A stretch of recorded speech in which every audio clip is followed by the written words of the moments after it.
کیا ہے سینیٹر علی ظفر صاحب نے، مایناز قانون دان بھی ہیں۔ بہت شکریہ علی ظفر صاحب۔ علی ظفر صاحب آپ قانون ساز بھی ہیں اور قانون دان بھی ہیں۔ آج فل کورٹ بینچ نے سماعت کی اور پاکستان کی تاریخ میں پہلی بار یہ سماعت پاکستان کے عوام نے براہ راست دیکھی ہیں۔ یہ جو اقدام ہے آپ کیا سمجھتے ہیں کہ پاکستان میں نظام انصاف کی بہتری کے لیے اسے نیک شگون سمجھا جائے، اور اس کے اثرات کیا ہوں گے پاکستان کے نظام انصاف پر اور عوام پر؟ جی بڑا انٹرسٹنگ سوال ہے آپ کا۔ ایک بات تو بڑی واضح ہے اور جس کی میرا خیال ہے مجھے ذاتی طور پہ بڑی خوشی ہوئی، وہ یہ کہ جس طرح آج یہ سماعت ہوئی، پبلک ایک لائیو میڈیا کوریج کی پوری کیس کی، بڑا اہم کیس تھا، اس میں جو آبزرویشنز یا جو سوالات آ رہے تھے اور جو ڈیبیٹ چل رہی تھی، اس میں جو سب سے خوشی والی بات تھی وہ یہ تھی کہ چیف جسٹس صاحب نے جب یہ کہا کہ نمبر 1 ہمارا کام، عدالت کا کام جو ہے وہ قانون سازی نہیں، پارلیمنٹ نے قانون سازی کرنی ہے، اور ہمارا کام ہے کہ اس قانون کو چاہے ہمیں اچھا لگے یا نہ لگے ہم اس کو امپلیمنٹ کریں اور اس پہ فیصلے کریں، اور اگر کوئی قانون آئین کے خلاف ہے تو اس کو ہی ہم صرف قلعدم قرار دیں۔ تو یہ ایک بڑی خوش آئند بات ہے، یہ میں بڑی دیر سے بحث کرتا رہا ہوں، اور میرا خیال ہے آج یہ عدالت میں واضح طور پہ چیف صاحب نے اپنا ایک ویژن بتایا۔ اس کے علاوہ قاضی فائز صاحب نے ایک اور بڑی بات ایسی کی جو میں نے پہلے اپنی کریئر میں نہیں سنی، اور وہ یہ ہے کہ اوپن کورٹ میں انہوں نے یہ اعتراف کیا کہ جوڈیشری بھی اکاؤنٹیبل ہے،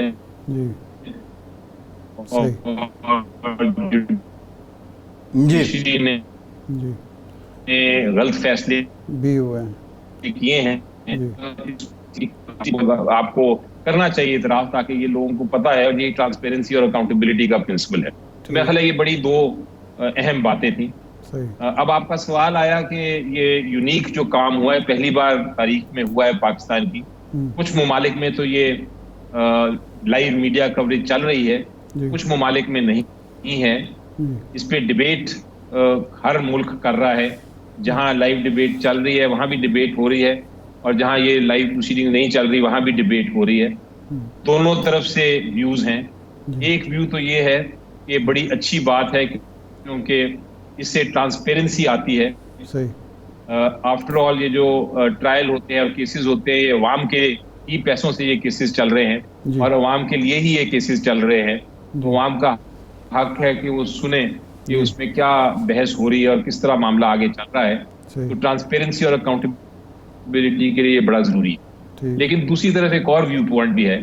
اس پہ بھی ڈیبیٹ ہوتی ہے، اور کہا جاتا ہے کہ جب لائیو کوریج ہو، پبلک میں چل رہا ہو ایک میڈیا ٹرائل، تو اس میں ججز بھی پریشر میں ہوتے ہیں، لائرز بھی پریشر میں ہوتے ہیں، اور وہ ایسا پریشر ہوتا ہے کہ آپ کو پبلک، چونکہ آپ پبلک میں ہیں تو آپ کو اپنے کیس سے ہٹ کے آپ کو کئی بار ویوز دینے پڑتے ہیں جو پبلک کے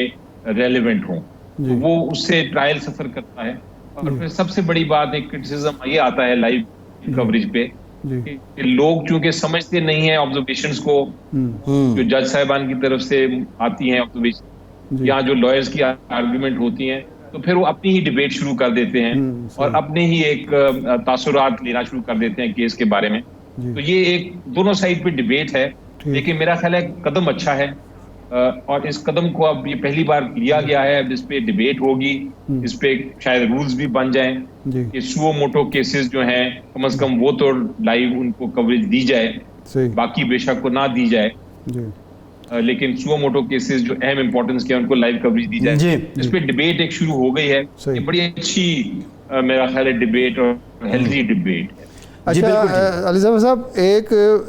پوائنٹ وہاں بھی ڈسکس ہوتا رہا، ویسے جنرل ایک ڈیبیٹ کا بھی پوائنٹ ہے یہ جو ایکٹ بنا ہے کہ جی ایک طرف آپ اپیل کا حق دے رہے ہیں، دوسری طرف آپ مطالبہ کر رہے ہیں کہ فل کورٹ سنے اور اہم کیسز جو ہیں وہ فل کورٹ سنا کرے۔ تو جب بھی کوئی کیس فل کورٹ سنے گا، اس کے بعد ایک پارٹی جو متاثرہ پارٹی ہو سکتی ہے اس کے اپیل کا حق جو ہے وہ ختم ہو جائے گا، تو اس کو کس طرح سے اب نمٹایا جا سکتا ہے کہ، اور دوسرا جو پہلو فوڈ کورٹ کے حوالے سے آج خود قاضی فائز عیسیٰ صاحب نے کہا کہ اس سے کم از کم 150 کے کیس آج مزید رجسٹر ہوئے ہوں گے. ماضی میں بھی یہی ہوتا تھا کہ جب فوڈ کورٹ آپ بناتے ہیں تو بہت سارے نئے کیسز پینڈنسی بڑھ جاتی ہے. تو اس کو کس طرح سے فوکس کیا جائے گا یا اس کو ایڈریس کس طرح سے کیا جائے گا؟ سب سے پہلے تو میری نظر میں جو سو موٹو کیسز ہوتے ہیں جو آرٹیکل 184C کے تحت سپریم کورٹ خود ہی ان کو ٹیک اپ کرتا اور خود ہی فیصلہ کر دیتا تھا، بہت ضروری تھا کہ اس میں اپیل ہو لوگوں کو تاکہ وہ فیصلہ جو ہے اس کو اپیل کر سکے. بے شک سپریم کورٹ کے پاس واپس ہی ایک لارجر بینچ کے پاس ہو لیکن اپیل کر سکے. تو یہ اس لحاظ سے تو یہ قانون درست ہے. اور آج عدالت یہی پوچھ رہی تھی کہ اس میں کیا کسی کو کیوں یہ اس میں آبجیکشن ہے اگر اپیل کا حق دیا جائے لوگوں کو. تو اس لحاظ سے تو میرا خیال ہے یہ قانون درست ہے اور عدالت اس کو اسی نظر میں دیکھ رہی. آبزرویشنز کے مطابق تو یہی ایک ڈیبیٹ چل رہی تھی. لیکن دوسرا سوال یہ آپ کا آیا، وہ بھی ایک واضح سوال پوچھا گیا کہ اگر فل کورٹ بنا دیا جائے تو پھر اپیل جو ہے وہ تو ختم ہو جائے گی. تو یہ بات درست ہے کہ عدالت اگر پہلے ہی فل کورٹ بنا دے گی تو پھر جو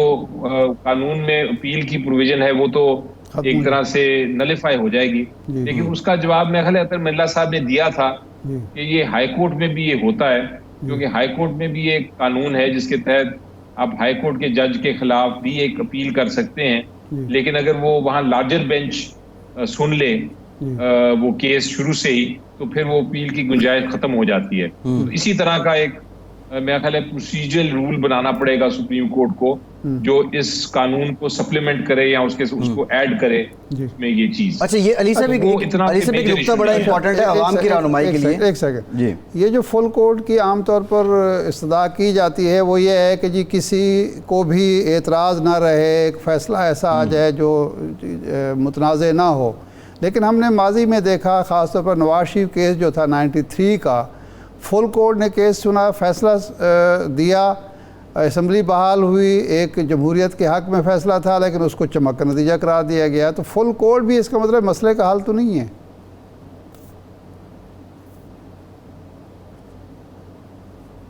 جی علی ظفر صاحب. جی الٹیمیٹلی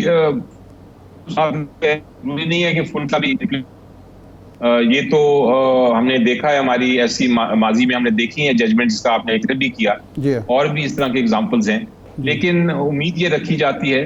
کہ ایک پروسیجر اگر قائم ہو جائے کہ جس میں جس طرح یہ قانون سازی کی گئی جس کے اندر ایک پہلے بینچ آرٹیکل 184C کی جو کہ سینئر موسٹ ججز بنائیں گے وہ اس بینچ کو بنانے کے بعد اگر اس کی اپیل ایک لارجر بینچ کو چلی جائے تو پھر دو بڑے جو بینچز ہیں وہ ایک ہی چیز پہ اگر فیصلہ کر دیتے ہیں تو امید یہی ہوتی ہے کہ وہ فیصلہ درستی ہوگا. اس لیے وہ ایک چیک اینڈ بیلنس ہے اور میرا خیال ہے اس میں 100% اس کا تو نہیں ہے گارنٹی کہ وہ سب کچھ ٹھیک ہوگا اور اس کو امپلیمنٹ بھی ہو جائے گا، لیکن ایک پروسیجر تو ہے، ایک سٹرکچرڈ پروسیجر ہے اور اس کو ہمیں ویلکم کرنا چاہیے میری نظر میں. اچھا علی ظفر صاحب، آپ نہیں سمجھتے کہ فل کورٹ کے فیصلے کے بعد اپیل شاید اس لیے بھی نہیں بچتی کہ جو کورٹ کی سینس ہے وہ تو آ چکی ہے اوور آل؟